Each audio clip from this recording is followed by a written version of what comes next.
Приветствую, друзья! С наушниками бренда Epps мы с вами уже подробно познакомились в контексте их топовых и откровенно бюджетных решений. Сегодня же я предлагаю остановиться на среднем ценовом сегменте в лице свеженьких Epps K5, в которых все вот ровно как я люблю. Надежное вилочное соединение, отличный кабель со сменными штекерами, динамический драйвер на басу и по два арматурных излучателя, отвечающих за средние и высокие частоты.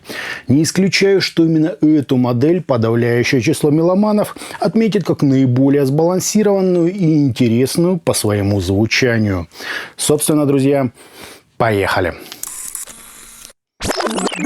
Пришли наушники в довольно габаритной коробке с изображением героев обзора в разборе, с заводским графиком АЧХ и перечнем их технических характеристик, где стоит отметить наличие 6-мм динамика и двух спаренных балансных арматур 29689 и 31736, которые в сумме дают импеданс равный 30 Ом при чувствительности 114 дБ. В комплект нам положили простенький мешочек, плотный серый кейс, инструкцию, переходник для самолета, щеточку для чистки наушников и целых 3 набора силиконовых амбушюр, 2 из которых просто миниатюрные, а 3 стандартного размера силиконовые насадки. Кабель такой мы с вами уже видели. В целом он очень неплох. Жестковат, конечно, зато с сопротивлением на каждый жил равным 15 сотых Ома и сменными штекерами на все случаи жизни. Я по привычке сразу же установил балансный пентакон на 4,4 мм. Сами чашечки полностью выполнены из прозрачной смолы, сквозь которую прекрасно виден заявленный нам динамик и 2 набора арматурных излучателей, от которых, к слову, отдельно идут 3 акустические трубки. Компенсационное отверстие привычно уже выведено назад. Звуковод все так же фирменный, а с внешней части находится абстрактный рисунок, очень напоминающий таковой на 620 модели. Сидят наушники удобно, смотрятся солидно, да и со звукоизоляцией у них все в полном порядке. Вот так, друзья, это все и выглядит.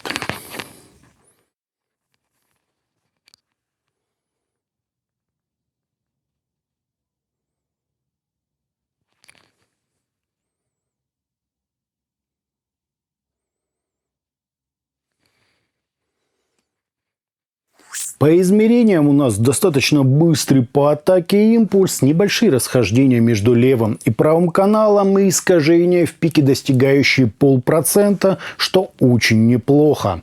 Фаза ведет себя естественно, затухание на 30 и 60 дБ составляет где-то 78 и 100 миллисекунд без каких-либо возмущений. По АЧХ же мы имеем подъем низких частот на 8 дБ с правильным заходом на середину, чуть более внушительное выделение области разборчивости, еще более акцентированный пик на 5 кГц, который имитирует наличие ушной раковины, и еще один такой же амплитуды на 8 кГц для усиления резкости звучания. После чего частоты достаточно резко уходят на второй план, но на приличном уровне доводятся до заявленных 20 кГц. Что сказать, вполне нормальный график, слегка, конечно, ярковат, но без резких всплесков и неоправданно глубоких ям. Верхов, конечно, могли бы дать и побольше, но этот вопрос всегда можно скорректировать при помощи фирменных насадок.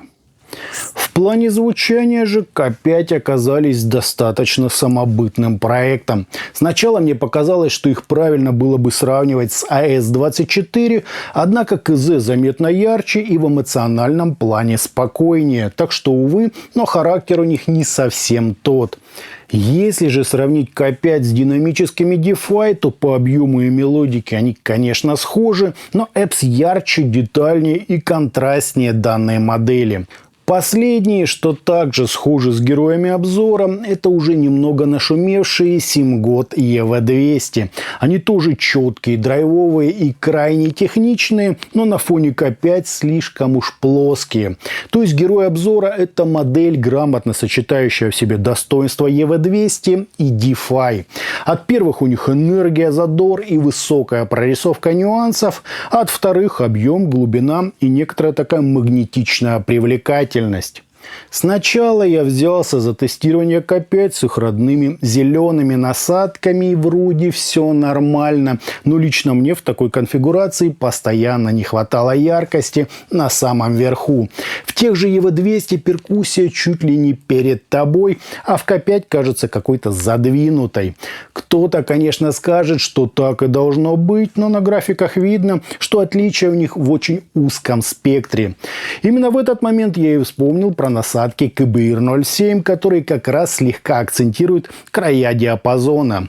Заменил и практически проснулся. Если и раньше мне К5, откровенно говоря, нравились, то теперь вообще какая-то магия. Высоких стало в достатке, улучшилась выразительность, глубина и слегка подчеркнулась мелодика.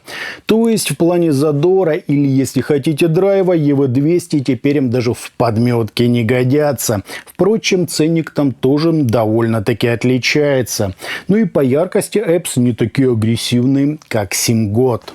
Вокал в К5 мне показался еще интимнее, чем в DeFi, звучание сочное, объемное, и при этом оно наделено просто великолепной по четкости прорисовкой, динамикой и прекрасной отработкой переходных характеристик.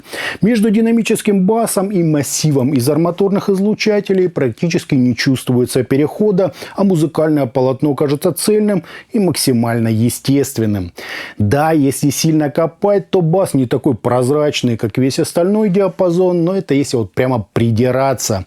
А вот за что бас стоит похвалить, так это за его просто невероятную глубину, легкую текстурность и какое-то обволакивающее чувство, которое прекрасно гармонирует с подчеркнутой ритм-секцией. Это без всяких сомнений серьезное взрослое звучание, значит, понравится оно подавляющему числу меломанов. Да и чему удивляться, здесь просто прекрасный по глубине и массе бас, подчеркнутая нижняя часть средних частот, достаточные, но ненавязчивые верха и тоже плотные, прекрасно прорисованные средние частоты.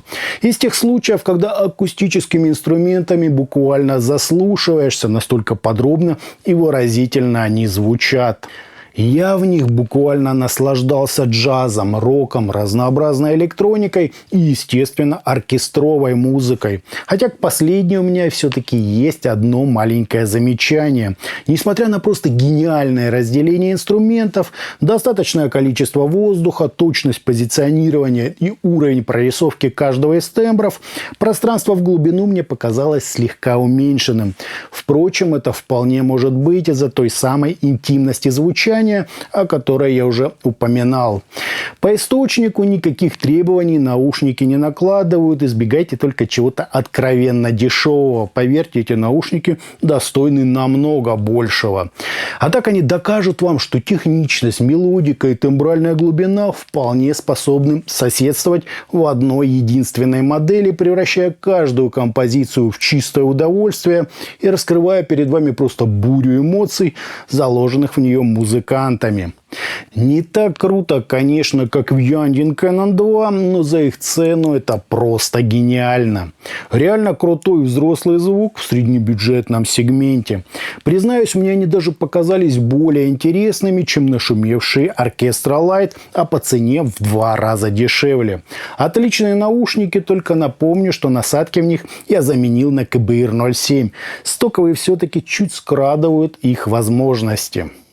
Итогом гибридные пятидрайверные наушники Эпс К5 прекрасно сидят, отлично выглядят, имеют достаточно сбалансированную настройку, да и звучат на одном уровне с наушниками в 2 или 3 раза дороже.